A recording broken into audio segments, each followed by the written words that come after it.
on the next episode of Dragon Ball Z.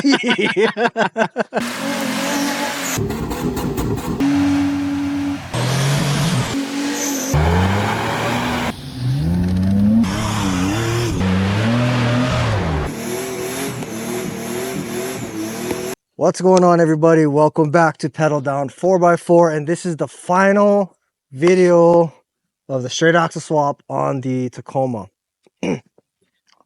As usual, I have Wyatt. What's up, everybody? And we have very questionable drinks with us. We tried something new. It's We're not going it, back to the old, and it's not it. but it's still alcohol. Oh, damn, I put too much of that shot in there. Anyway, so this is the last video of the first gen Tacoma straight axle swap. I guess we'll start off. It looks fucking sick. Wow, that it does. It looks fucking sick, and it also performs fucking sick.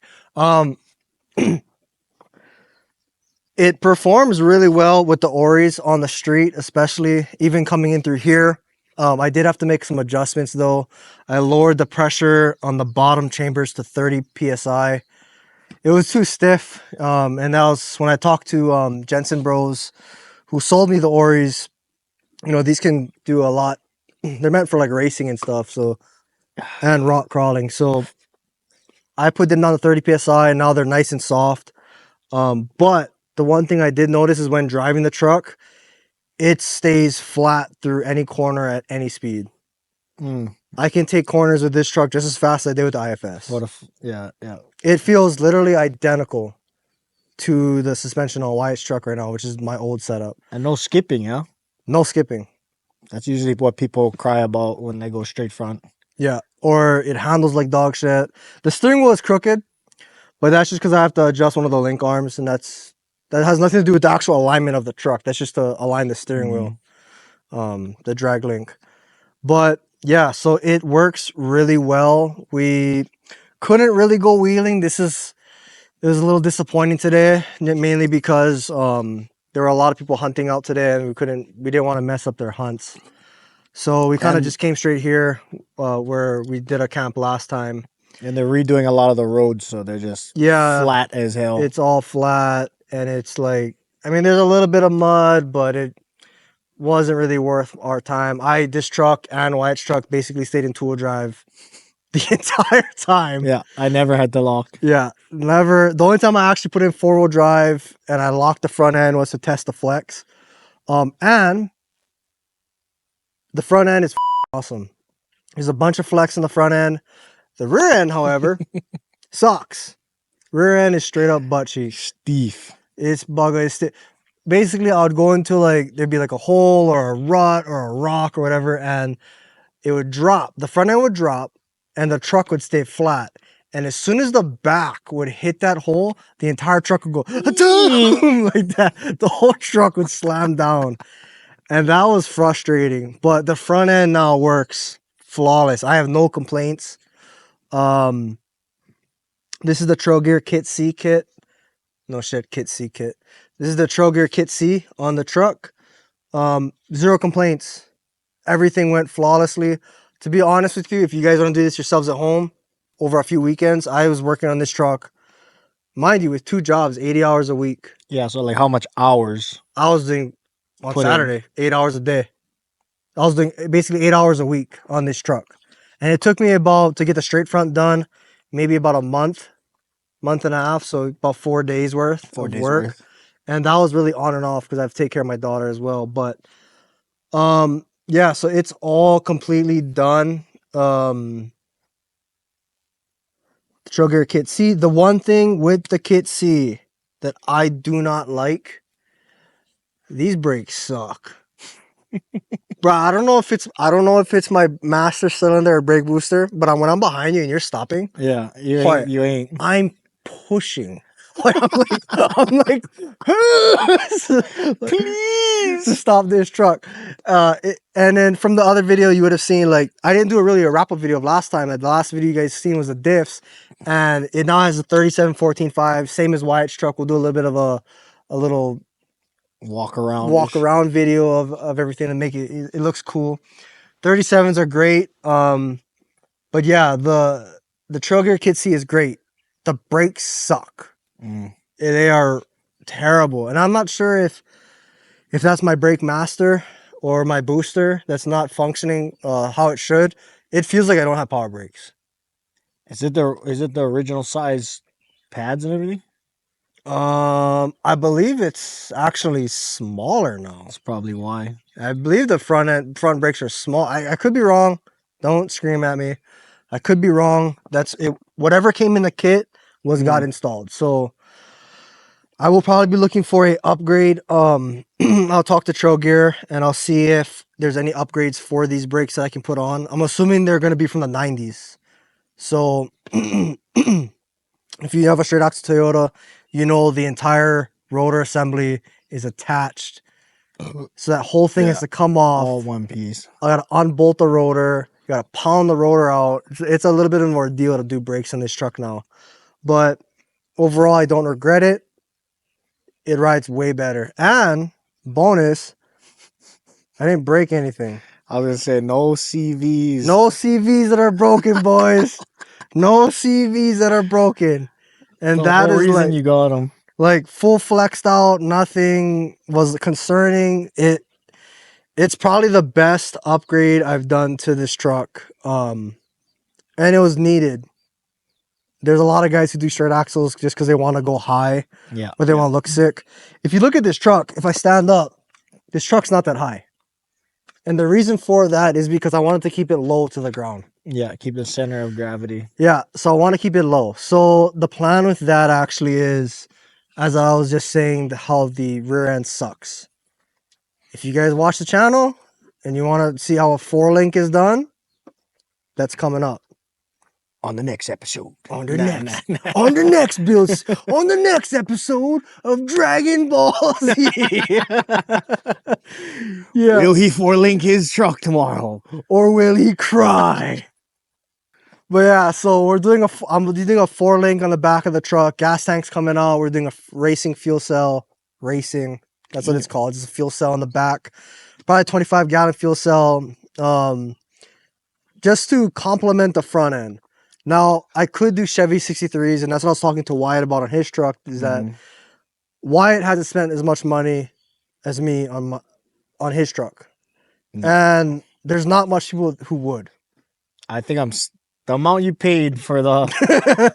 I don't even think I hit that on my truck yet. On the total. On the total. Truck. I don't know. Tires already put me over $2,000. So yeah, so this is... Maybe. This is my baby. This is like the first truck I ever bought. It's gone from literally basically stock. It had the 6-inch lift on it, but basically stock to everything. And it had body lift. No, it never have body lift on this truck. The 4Runner get body lift. Oh. It has new body mounts. I did put in new energy suspension body mounts because, bruh. I look at my truck. Ding, ding, ding. Hi, cousin. I seen a video of my truck and I'm like, bro, why is my body shifting left and right? I checked the body mounts, the thing was shot. The bolt was holding on for dear life. The bolt was like, help, help. I'm shearing, help. So it has all new body mounts. It has the battery in the back. You guys would have seen the engine cage and everything, all that good stuff. The new intercooler piping, the turbo setup is still the same. But overall, would I do this again? In a fucking heartbeat. Yeah. In a fucking heartbeat. I feel like that's gonna be one day for my truck. Yeah. I think if you have the money, it's a big commitment. Save up for it. If you know you're gonna keep your truck, yeah, do it. It's a massive commitment because just to let you guys know, I'm not gonna get into price till later on this video, but for a shop to do a 3-link kit like this from Trail Gear and the labor, you're looking over $20,000. Yeah, labor is a big one. Yeah, labor is probably more than the price of the kit, depending what shop you go to, depending to the extent you go to. Now, this truck could have been done a lot faster, but I did the engine cage, the coil brace, I did all the turbo stuff. Like, you'd have to work on all that stuff. So this truck, labor-wise, I don't even want to know what it would cost. Oh, it would be ridiculous. I don't even know who would be able to do them. how you want it Yeah, exactly. in a legit way. In a legit way. But yeah, so Trail Gear Kit C also, Jesus, fucking Ebola. There's a very controversial thing that I did recently on this truck, and it was the square tube drive shaft. Yeah. I got so much flack for that, which And is wild. And a lot of guys, even there's reputable brands like Sherpa. I'm saying it. Sherpa even said that. They were like, that's kind of crazy. I'm like, square tube drive shafts has been a thing since the 80s. long time. Yeah. Almost, if you look in the 90s, like rock crawlers, now this is not a rock crawler. I'm not going to claim this is a rock crawler. It's not. I just did this because I kept breaking CVs. Mm-hmm. The rock crawlers in the 90s all ran square tube drive shaft. Yeah. And they would literally sit the square tube on a rock and they just be like, tang, tang, tang, tang, tang, tang, tang, And that thing just probably no bend, yeah. nothing. Now, if you've ever broken a drive shaft, you would know. You touch that round drive shaft on a rock, it's compromised, and as soon as you go to give it torque, it bananas, and it literally just strips away. So once the integrity is gone. Yeah. So I had a lot of guys ask me, why didn't you go buy a new drive shaft, like a professionally done drive shaft? I live in Hawaii, and specifically I live in Kauai, and to get that done and shipped here, that's $1,000 for a drive shaft that doesn't turn unless I'm in full drive. Yeah. When you're barely going to use it. For the back end of this truck, it has a round drive shaft, and that's a stock drive shaft. And I plan on keeping the stock drive shaft because I like the way the angle is. Yeah. Everyone here and in Hawaii, and I'm not sure where else, but people always want to do a single drive shaft, like one piece drive shaft, which is great and all, but it hangs down so low. Yeah, the angle. Because this one has a double cardan joint. It's a 2-piece drive shaft, so it goes in and then it comes down. The single piece comes straight down, so there's so much more room for if you have a log or a rock that catches that drive shaft, it's gonna go. This drive shaft is great because if I break it, I go type in 1998 Toyota Tacoma rear drive shaft, and I can buy that shit off of eBay or even at your locals. Hopefully at your local scrapyard or wherever. You can just get a stock drive shaft. Drive shaft, controversial. Now ORIs. ORI struts. Bro. They are nitrogen filled struts. You have multiple chambers. You have dampening adjustment. Or no, I'm sorry. I believe it's rebound adjustment. If you get the big boy version, which has external reservoir, which I don't have room to mount in this truck. But if you did have room, you could get the remote reservoir, and you could have adjustable dampening and rebound. Oof. And I'm gonna tell you right now, it's worth the money. If you're getting a Trail Gear Kit C, if you're doing a home fabby job, doesn't matter. If you're 3-linking, 4-linking, whatever you're doing, if you're doing links and not springs, spend the money, get the ORIs. ORIs, this is the best. Like it's kind of crazy because the truck has no body roll. It has no body roll on the street. So they just act like stabilizer links and everything. Yeah, because that's their claim to fame, is that it replaces everything. Your spring, your shock, your sway bar. I believe it. Now that I have it. All in one. You can guarantee if I'm ever doing a 3-link in the back or a 4-link in the back, or if I'm doing another straight front any truck and I'm running a 3-link, you better believe I'm running ORIs. These things are worth the money. Now, it does come up. It's kind of a big upfront cost because, one, you need to buy a nitrogen tank, you need to buy a regulator and all that other stuff, the fill kit. Once you get that stuff, you're good to go. The cool thing about this truck is if I want to ride to the mall and I want to look cool, I could hook up the hoses to the tops and I could lift this thing up another 12 inches. I could lift this truck up to the moon. Sky. Or if, I'm not going to say who my safety check guy is. He works at Ford, but I'm not going to say who that is. If he's having a hard time, I could air his bitches down to stock ride height. Basically stock ride height, maybe 2 inches of lift. Yeah. I could throw 31s in this truck and it would look like a stock truck with bumpers and stuff. But with a sick Ori sticking out. With the Ori sticking out. But the truck would be so low, you probably wouldn't even notice the straight front on it. So, ORI's worth the money. The bottom chamber is your spring rate, top chamber is your ride height. It's all the way down, but like this truck is, you can see it doesn't move. Yeah. It's not like if you get air struts where they're just, And then I have adjustable coilovers, and yeah, everybody knows how pain in the ass those things they're are to adjust. to adjust. Like, you got to lift it in the air like- if you want that tension release, and you still got to be fighting that yeah, thing. in my opinion, if you're running coilovers, which nothing wrong with coilovers.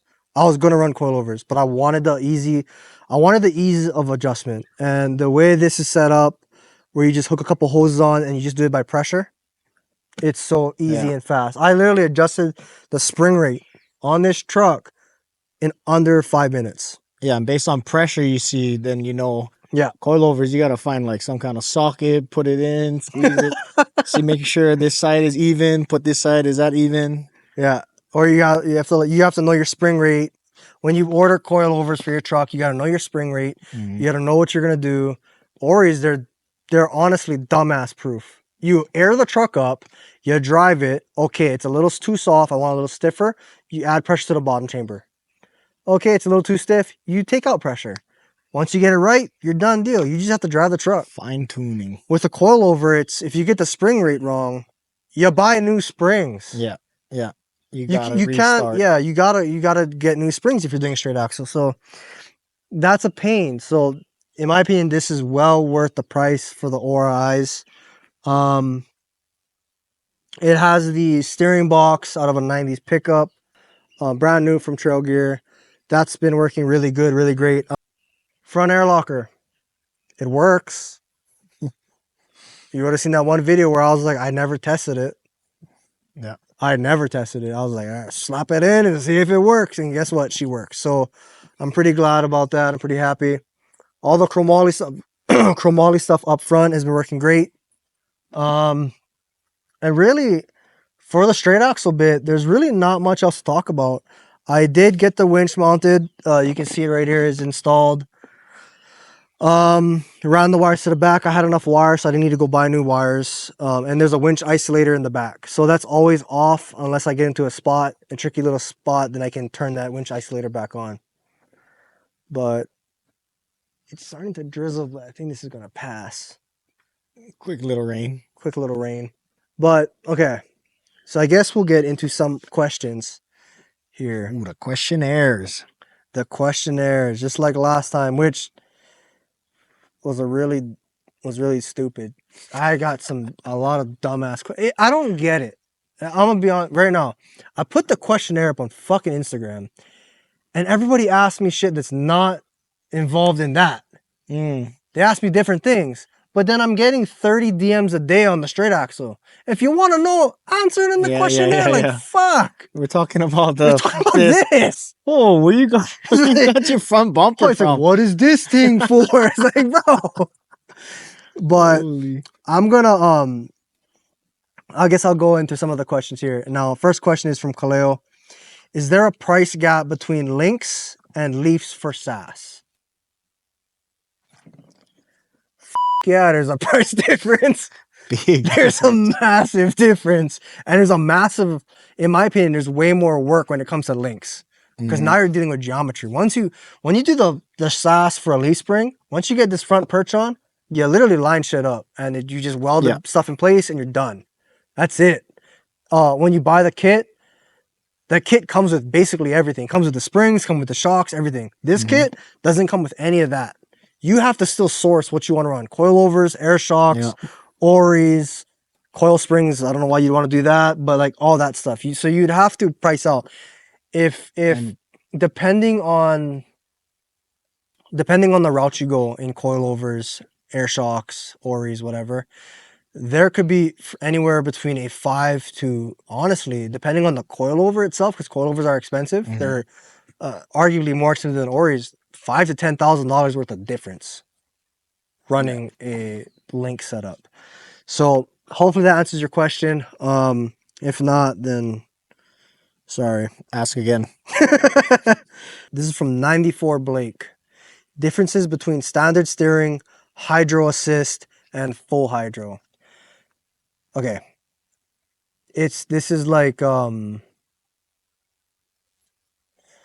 I'll put it in dumb terms right now. This doesn't have hydro assist.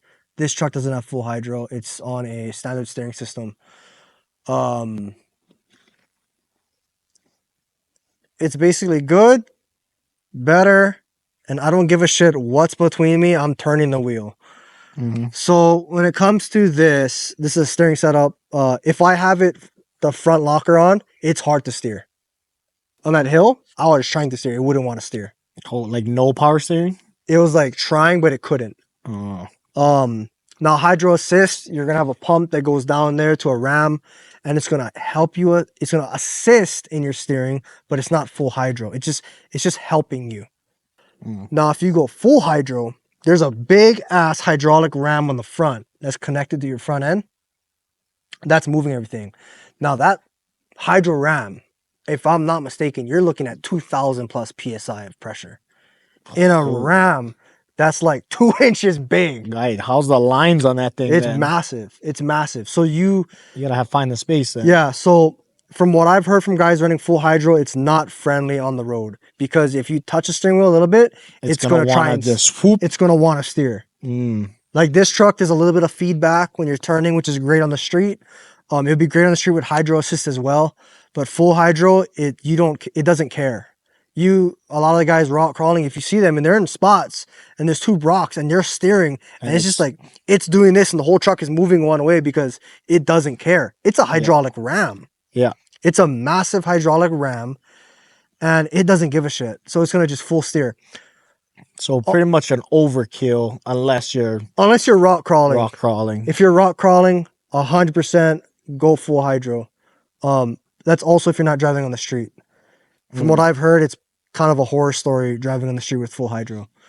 Makes sense. Hydro assist, it is drivable on the street, but you're not going to get that full hydro. Anyway, okay, next question from,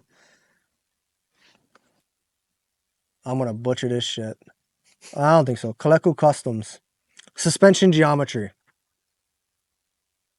Is that the question? Yeah. It's a 3-link. If you're wondering what the exact angles, I forget. Yeah, it's basically I situational. I forget. I don't remember what the geometry is on this truck. But it works. I'm looking at it right now, and every single link has an adjustment. Yeah. It does have adjustments in it, but for the geometry itself, it's a 3-link kit from Trail Gear Kit C. As for the geometry, the actual angles itself, I would have to measure it. I don't remember. I did have the measurements at one point. That's when I was doing the mock-ups and stuff. Making sure everything was good, but yeah, I don't remember at all. On to the next one. On to the next one. Fabricate. Oh, okay, no, they're not doing that. That's not even a question. Neither was the last one. That's a statement. Okay. All right. This is not even to do with it, but I've had this question a lot. By Carcer Childs. How to fit 35s and everything needed to do so. You put the 35 on, and wherever it rubs, you cut it out. Have a hammer and a sawzall ready. Yeah, like to fit 35s, if you're hitting your front bumper, you cut it. Yeah. Also depends on width of the 35s too. Yeah, 12 Big half, factor. 10 half, 14 half, whatever it is. If you're getting real serious and you're rubbing into the firewall, cut it out, redo the firewall. I mean, you can get real stuff, real fancy with it, but reality is if you want to fit 35s with not much lift, you slap the 35s on and you drive it. Wherever it rubs, that's where you cut out, where you bash in. Mm-hmm. That's what I did with the 4Runner. Put the 35s on, I let that girl rub. I think 35s, 6-inch lift. It's really all you need. Yeah, but a lot of guys don't want to do 6. Like the 4Runner's only a 3. Oh, to keep it low. To keep it low. Yeah, you're cutting. Yeah, you're gonna cut. There's no world where you put 35s on and you don't cut anything out. Yeah. Yeah, especially Unless the 35s is like 4 inches wide. Yeah, if you're not, If you're wanting wagon wheel 35s, I think maybe not yeah, the you might rub. fit. Yeah, 30, but for 35s, any bigger tire size, there's no world where you'll be able to go under full flex and not rub Yeah. and not have to cut anything. You got to cut. If you want to know the right way to do it, take the coilover out, put the 35 on, jack it up, turn the wheel. Wherever it hits, you cut. Mm-hmm.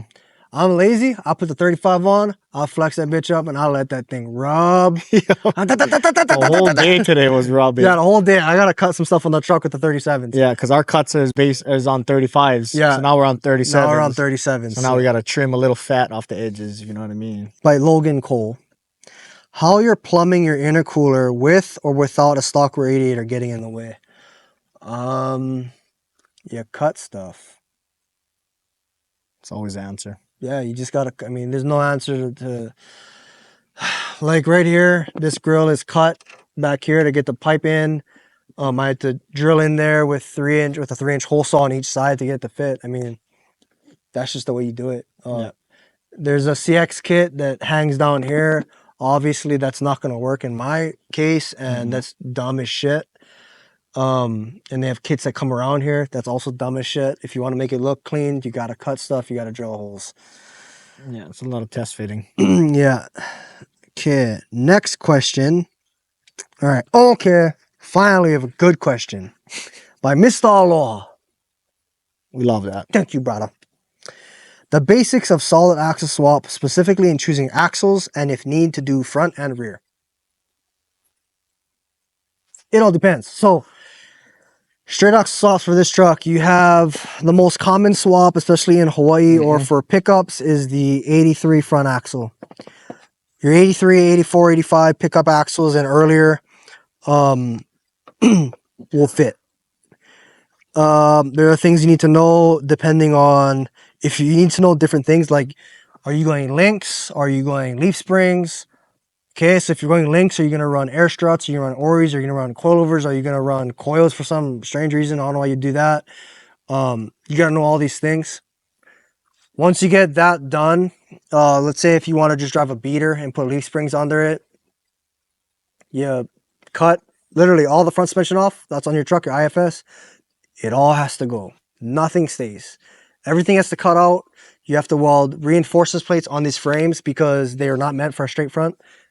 There's a lot more pressure on your frame when you do a straight front. So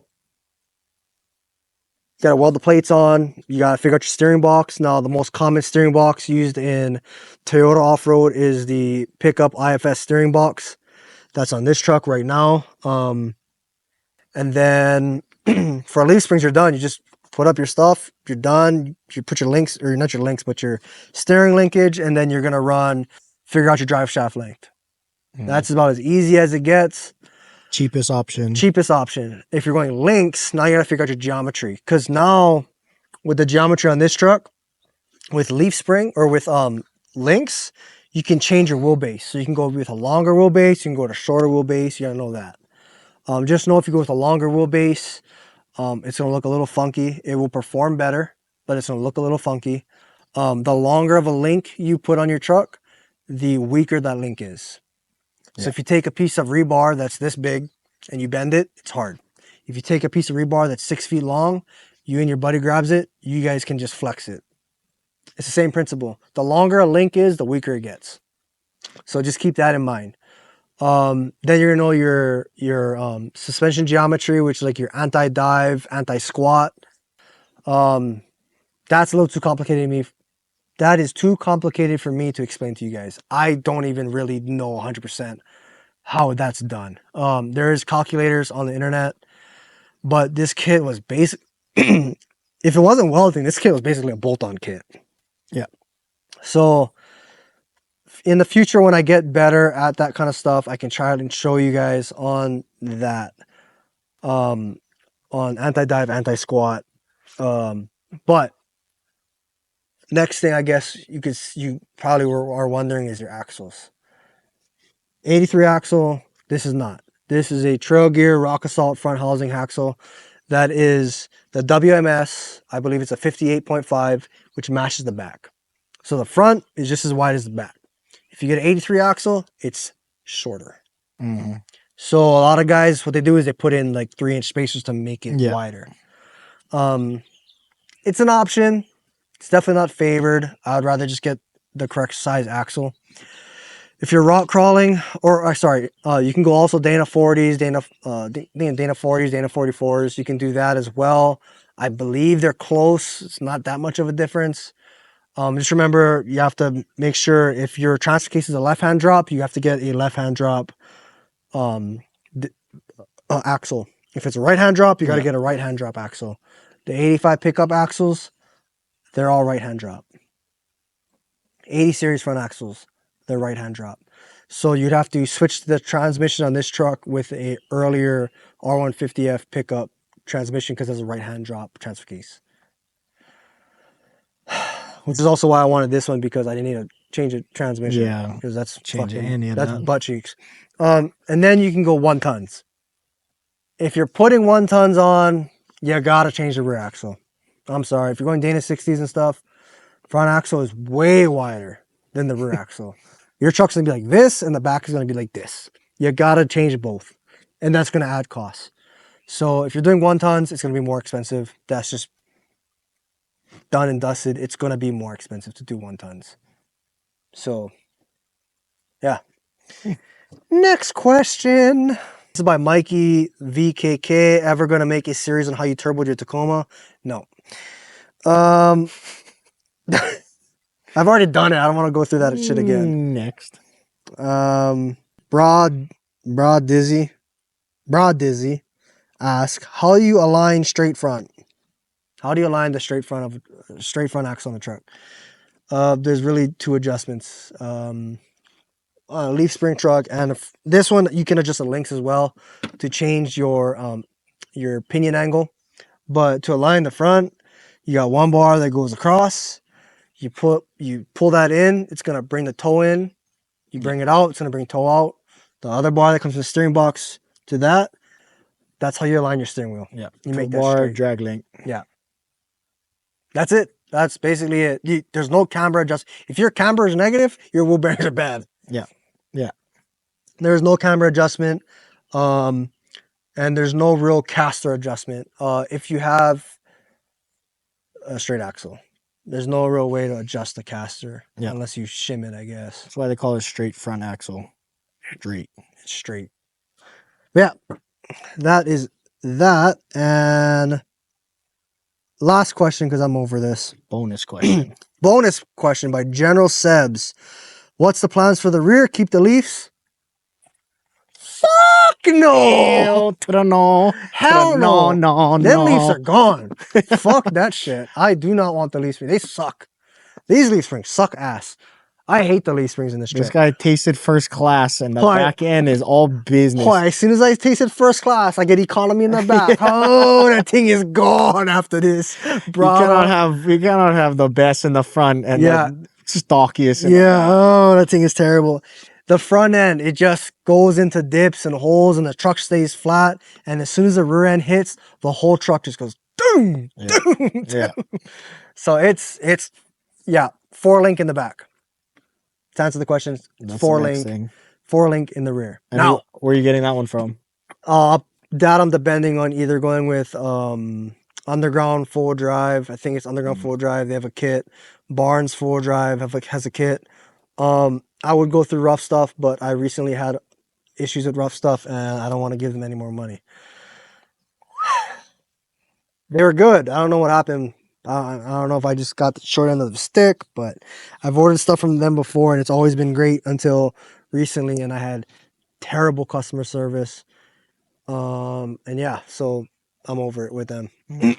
But yeah, 4-link in the back.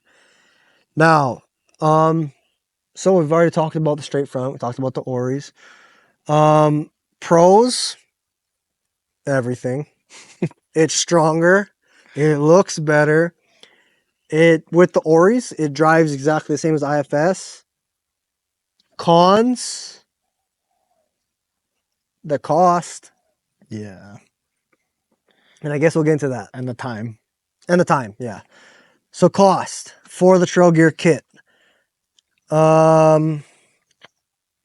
The Trogear Kit C. I'm going off the top of my head. I'll add the price on the screen like last time, like around here or down here or up there, wherever. Trogear Kit's $9,000. Without shipping. Yes. So if you live in Hawaii, you have to pay for shipping. But go to Universal 4x4, call them up, and every once in a while they have free shipping. They load a container up in California, they ship it down to distribute it, and then you pay the $50 at Matson or Young Brothers to pick up your stuff. So you're $50 of shipping, so about $9,000.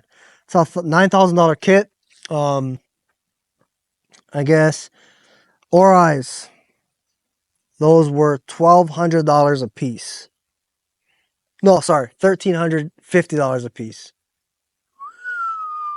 So $2,700. Was my math right? $2,700 for the two Oris. That's not it. You need the fill kit. The fill kit, regulating everything else. It's not a 300 and like, I want to say $300 to $500. I don't know. I forget roughly. The nitrogen tank, I paid another $170, I think. Yeah, that one's locally. Yeah, it was local. Nitrogen tank to fill it up was about $170. All the DOM tubing for the engine cage was free. I've already had that. The tube couplers and all the other stuff cost me about $100. Also, the Trail Gear Kit C and all the other Kit Cs don't have everything you need. There's still about $1,500 worth of random shit that you need, because that's depending on if you're gonna run manual hubs or just straight creeper hubs. If you're gonna run what seals, gaskets, bearings. So you're probably looking at another $1,500 there. All the turbo stuff was already done. The intercooler piping, I bought new piping, which is like $100 on Amazon. The battery relocation, another $100. Air locker. Air locker comes with the kit. So air locker does come with the kit and the air compressor. The battery in the back was like $140 from Costco, roughly. So the wiring I already had. So I think, and tires was $2,000. $2,000, but we're not going to count that because that's anybody can put tires on. This is about the SAS kit. If you're looking to just do the SAS kit, like exactly the way I did it, you expect to pay $9,000 off the bat, 10, 11, 12, about $13,500. Shit's expensive. It's like 6 Honda Civic. Yeah. $13,500 for the front end of this truck. I'm gonna have the real number somewhere down here. That's what I think it is. It could be more, it could be less. Yeah, because you said material on the welding and everything too. Yeah, like if wire is not cheap. Yeah, if you count all the wire and stuff like that, whatnot, you're looking, $14,000 probably. That's with me, mind you. That's just parts. I did all the labor myself. Yeah. In my garage, over a few weekends. And time is money. Time is money. If you get this done by a shop, exactly the way I did mine with the engine cage and everything, you expect to pay $10,000 to $12,000 probably around there. On top of that, yeah. I think one of the local guys here that does straight axle stuff, I think they charge $8,000. That's just basic straight axle stuff. That's just labor. So if you're doing to the extent that I did, expect to pay $10,000 to $12,000 worth of labor. Yeah. Because they don't relocate the battery to the back. They don't do an engine cage. They don't do all that stuff. So if you're gonna go through all that, $10,000 to $12,000, include that with the labor and everything, you're looking about $25,000 to get this done to your truck. This shit is not cheap. It's not that hard, but it's not cheap. It's just time consuming. It's very time consuming. Test fits, making sure everything is perfectly before you weld it. Yeah, because you got to tack weld everything. You got to cycle the suspension, make sure everything looks good. Then you got to fully burn it in. Then you got to paint the fucking thing. It's a little bit of a nightmare, but it's very time consuming. It's not difficult. If I had to put it on a scale of 1 to 10, 1 being oil change, and 10 being like rebuilding an entire fucking car, honestly, it's like a 5 or 6. It's not that hard. It's just time consuming. It's Mm. tedious. It's time consuming. It's not hard. So if you want to take a crack at this, and you're not getting it done within that one weekend, don't be stressed out. It takes time. Just remember that get your safety check done beforehand. Then you down the truck. But yeah, I think that pretty much covers everything so far on the straight axle swap on Tacoma. You can probably tell I'm kind of over this. I'm really tired right now. I want to cook food and I want to eat because we're on camp and I really don't want to make this video.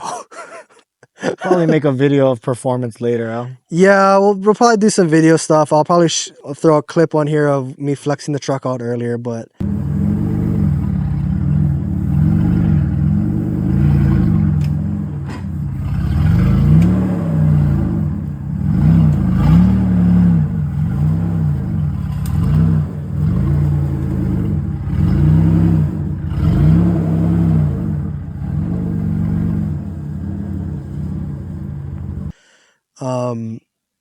the YouTube thing is, like I was saying last video, I'm not sure if this will be the last. And I don't know. Like, I mean, I do like it, and at the same time, I don't like it. It is what it is. Yeah, you always got to make content. I don't mind helping people, but it just takes so much time, and I don't have that much time anymore. Yeah. But the one thing I do like is it slows me down. This video thing has actually saved me money. Because if so, I would have been onto the other engine swap, and you don't know about that, but I would have been onto that engine swap already. Oh, yeah. Like, it's because you got to film, and you got to edit the videos, and then you got to do this, and you got to do that, and you got to do this, and it just takes too long. But enough of me bitching. I hope you guys have a great whatever day this is. It's probably going to come out on a Friday. So I hope you guys have a great Friday. This is a straight ox swap. This is the build series. This is done and dusted. First gen Tacoma, straight axle, 3-length, Oris. Done. That's it. No more videos for that part. There's going to be more builds in the future. Stay tuned. But until next time, and as always, thanks for watching. Aloha.